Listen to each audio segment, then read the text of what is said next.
falo que o papai era o andarilho e esquecia da dona Maura, né? Aí eu É, falei para ele, agora tem que recompensar a dona Maura, que a bichinha não saiu para lugar nenhum. O papai é o andarilho.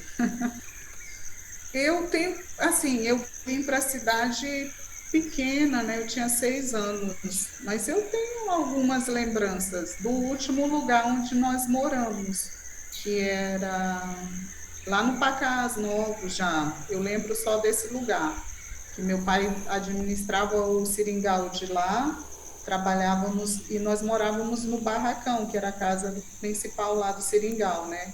Que ele trabalhava no seringal e lá. Eu era pequena, lembro assim, flash. Eu só lembro que eu gostava de pescar, que até hoje eu gosto de pescar. Mas eu tenho poucas lembranças assim, porque eu vim pequena, na realidade eu vim muito pequena. 6 anos. A Rosângela completou 7 anos. Já na idade de ir para a escola, nós viemos para a cidade, né? E aí eu tinha 6. Então, minhas lembranças são bem fragmentadas dessa época. Nossa, difícil. Inclusive, num dos textos assim que o papai fala dessa vinda para a cidade, do espanto, né, da vida da cidade com a do campo, eu me recordo bem mesmo. Essa questão da fartura que ele cita como o maior susto, eu acredito que foi para todos nós, né? Assim, principalmente nós três que éramos os primeiros, foi o primeiro impacto de você ter tudo à vontade, porque meus pais sempre foram muito trabalhadores, tínhamos horta, tínhamos alimento à vontade, né? Peixe, galinha no quintal, tinha de tudo. Aí você vem para a cidade, depender de um salário, né? Então as coisas eram bem difíceis, bem diferentes, realmente. Eu concordo com o papai, que eu acredito que esse tenha sido o primeiro grande impacto, né? Você vir do seringal para a cidade, esse é o grande impacto, a dificuldade de se adaptar nessa rotina de não ter praticamente coisas, né? A alimentação ser mais difícil do que era lá. Até mesmo a estabilidade, porque onde a gente morava, a gente tinha uma casa boa, a nossa casa era boa, confortável, dentro da realidade do local, era boa, confortável. Aí você vem para a cidade, tem que morar de aluguel. Os primeiros meses, eu me lembro que nós moramos com minha avó, aí não deu certo, ficamos acho que uns 3, 4 meses com minha avó, eu, Rosângela, e aí não deu certo, mamãe veio, tivemos que alugar casa, muito simples, até adquirir as coisas. Eu lembro um pouquinho, assim, mas é um processo bem difícil mesmo. E talvez por isso, na época, que muitos pais desistiam, né, de vir para a cidade, porque tinha que enfrentar esse primeiro obstáculo, que era a mudança de condição de vida, né? Quem não tinha juntado bastante dinheiro não conseguia se adaptar. É, eu acho, assim, eu costumo dizer sempre que o futuro dos filhos depende muito da decisão que os pais tomam. E assim, a vida que nós temos hoje dependeu basicamente da decisão do meu pai, da decisão do meu pai muito sábia, assim, que sou grata eternamente, porque da forma como ele foi criado e e ele ter tido naquela época tão novo, mas dentro de uma mentalidade de época tão machista, né, que era a vontade do homem que prevalecia, a mulher não tinha direito a opinar nada, por mais que minha mãe quisesse que nós estudássemos, mas se ele dissesse que não, nós não viríamos para a cidade, né? Mas ele tomou por decisão vir para a cidade sem nenhuma estrutura financeira, sem condição, porque queria que os filhos estudassem. Isso, tudo que nós temos hoje é graças a essa atitude do meu pai. Então, assim, se hoje eu estudei, minhas irmãs estudaram, fiz faculdade, fiz pós-graduação, não estudei mais porque eu não quis mesmo. Então, isso eu devo muito à decisão do meu pai. Foi muito corajosa. A gente sempre fala isso para ele. Foi muito corajosa a decisão dele na época, porque tiveram famílias que tinham a mesma quantidade de filhos, não tomaram essa decisão, foram forçados anos depois a abandonar o local onde moravam por falta de condição e os filhos nunca estudaram, entendeu? Ele não, priorizou o nosso estudo, com certeza. Nossa, lendo esses textos, aqueles 5 fragmentos, eu chorei, sem brincadeira. Ó, e se eu lembrar, eu continuo emocionada. Nossa, quando ele fala assim da dificuldade que foi para ele, né?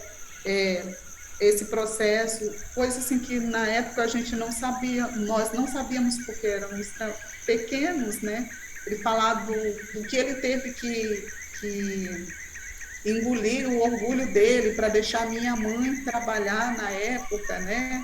E quando ele viu que as condições dele mesmo, ele continuando fazendo as viagens para o Seringal, não ia dar de sustentar a família, ele teve que deixar minha mãe trabalhar, embora para você ver como que a sociedade era na época, né? E hoje em dia é uma coisa mais comum é a gente trabalhar para ajudar o marido a ter umas condições melhores, mas na época não. É muito, assim, a gente fica emocionado. É bem interessante.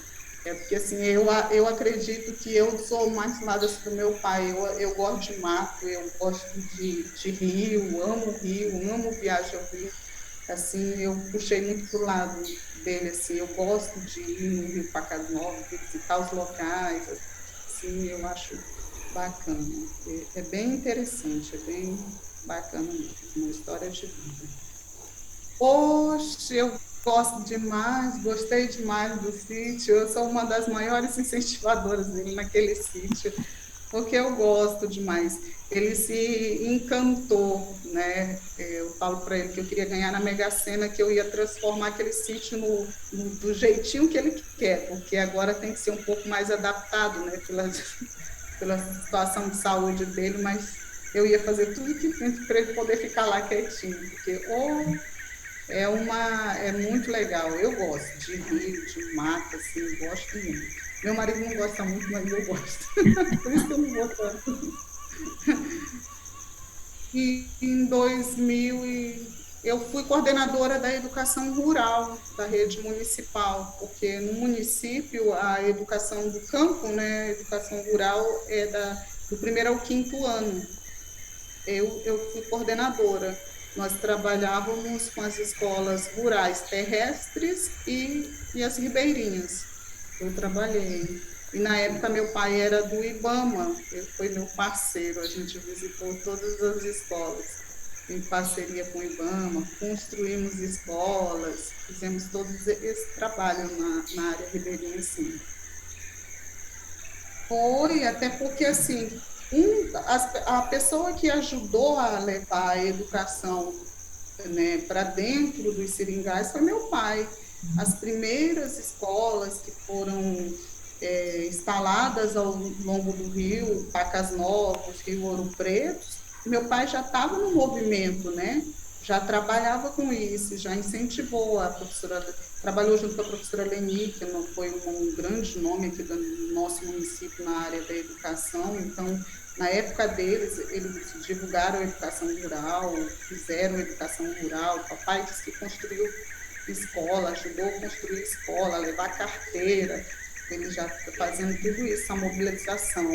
Todinho, ele trabalhou muito nisso, nesse aspecto. Ele foi uma das pessoas que mais buscou como associação, porque assim, para a educação chegar nessas regiões, as associações elas têm que estarem organizadas para poder cobrar do poder público, né?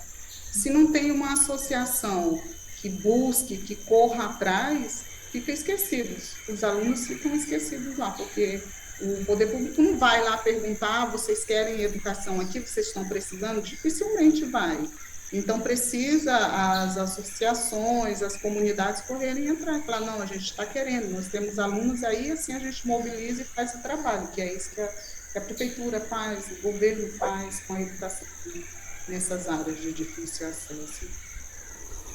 Recontar a história dele, né, deixar gravado toda essa memória que ele tem dessa época, que é a história do nosso estado, né, que pelo menos na nossa cidade, as pessoas que contavam a história de Guajará-Mirim, todas já se foram, né? Então, e não tem manuscritos, não tem essa história contada.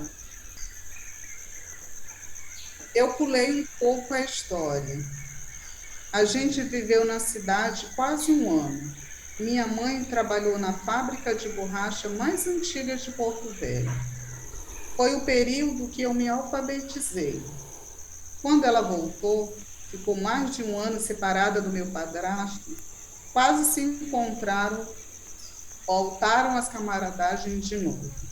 Foi quando saí da escola e fui para Jaci, Paraná. Mas minha mãe, por ela ser analfabeta, foi um desafio. E eu ouvia ela muitas vezes dizer: eu sou burra, mas meu filho não vai ser burro, não.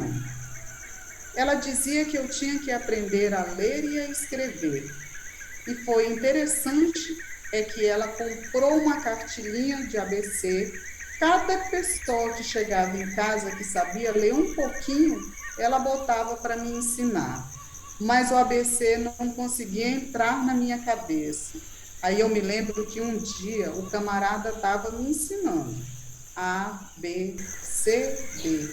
Quando parava de dizer, ele pedia: agora leia. E eu não conseguia ler. Aí a mamãe pegou uma palmatória lá e me deu uma porção de lapada. Pá, pá, pá. Quando me soltou, lê agora, Zezito. Aí eu, A, B, C, D, F, G, H. Não esqueci mais a partir desse dia, mas eu tentava lembrar e não conseguia. Não era malandragem, mas como a feia só foi só levar uma cinturãozada.